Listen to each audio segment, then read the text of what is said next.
दक्षिण पूर्वी दिल्ली का सरिता विहार इलाका अपनी शांति के लिए जाना जाता है। ब्लॉक एल के मकान नंबर 402 में 35 वर्षीय माया रहती थी। माया सुंदर थी, मिलनसार थी और अपने 6 साल की बेटी पीहू की दुनिया में रमी हुई थी। उसका पति राघव एक मल्टीनेशनल कंपनी में सीनियर सेल्स मैनेजर था, जिसके कारण उसे अक्सर शहर से बाहर जाना पड़ता था। माया के घर के ठीक बगल वाले फ्लैट में अंकित नाम का एक युवक रहता था। अंकित एक आईटी कंपनी में काम करता था, लेकिन उसका व्यवहार थोड़ा रहस्यमयी था। वह अक्सर माया की छोटी मोटी मदद कर देता, जैसे बाजार से सामान ला देना या पीहू के लिए चॉकलेट ले आना। माया उसे एक छोटा भाई और अच्छा पड़ोसी मानती थी, लेकिन अंकित के मन में कुछ और ही चल रहा था। एक तरफा जुनून की शुरुआत अंकित पिछले 2 साल से माया को देख रहा था। उसके लिए यह सिर्फ पड़ोस का रिश्ता नहीं था, वह माया के प्रति पागलपन की हद तक आकर्षित था।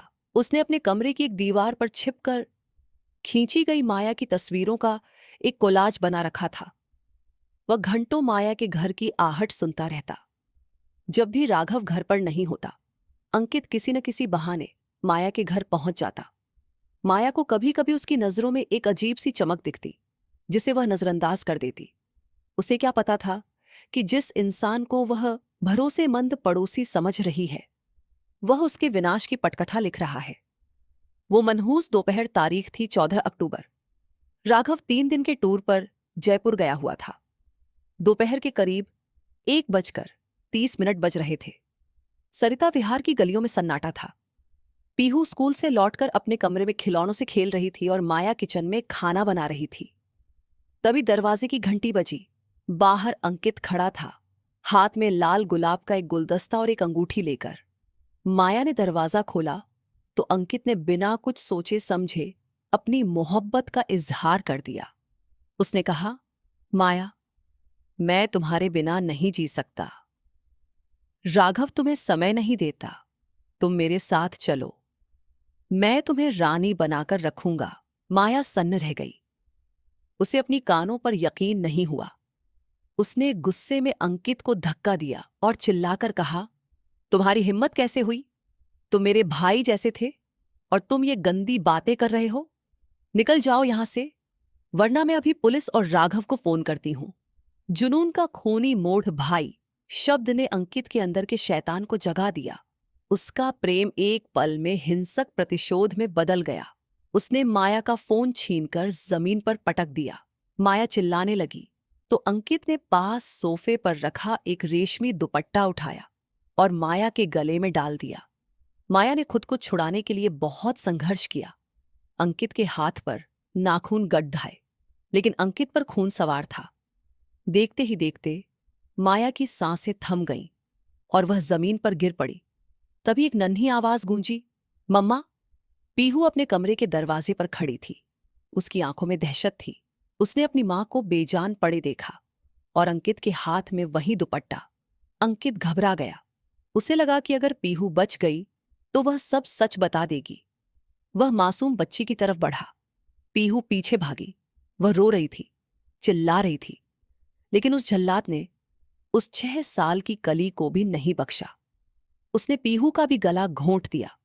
सबूत मिटाने की कोशिश कत्ल करने के बाद अंकित को होश आया। उसे पता था कि पकड़े जाने पर उसे फांसी होगी। उसने घर के बेडरूम में रखे बॉक्स बेड, दीवान को खोला। उसने बड़ी बेरहमी से माया और पीहू के शवों को उस छोटे से बॉक्स के अंदर ठूंस दिया। ऊपर से भारी गद्दे डाल दिए और चादर बिछा दी, ताकि बाहर से कुछ पता न चले। उसने घर की अलमारियां खोल दी, गहने और कुछ नकदी निकाल ली, ताकि पुलिस को लगे कि यह लूट के लिए की गई हत्या है। वह बाहर निकला, दरवाजा सटाया और अपने फ्लैट में जाकर कपड़े बदले, बैग पैक किया और फरार हो गया। राज का पर्दाफाश रात के 9 बजे। जब राघव घर पहुंचा तो उसे सब कुछ बिखरा मिला। उसे लगा चोरी हुई है, लेकिन जब उसने माया और पीहू को कहीं नहीं पाया तो उसकी रूह कांप गई। कमरे में एक अजीब सी सड़धन भरी गंध आने लगी थी। जैसे ही उसने बेड का बॉक्स खोला, उसकी पूरी दुनिया उजड़ चुकी थी। पुलिस आई, फोरेंसिक टीम आई।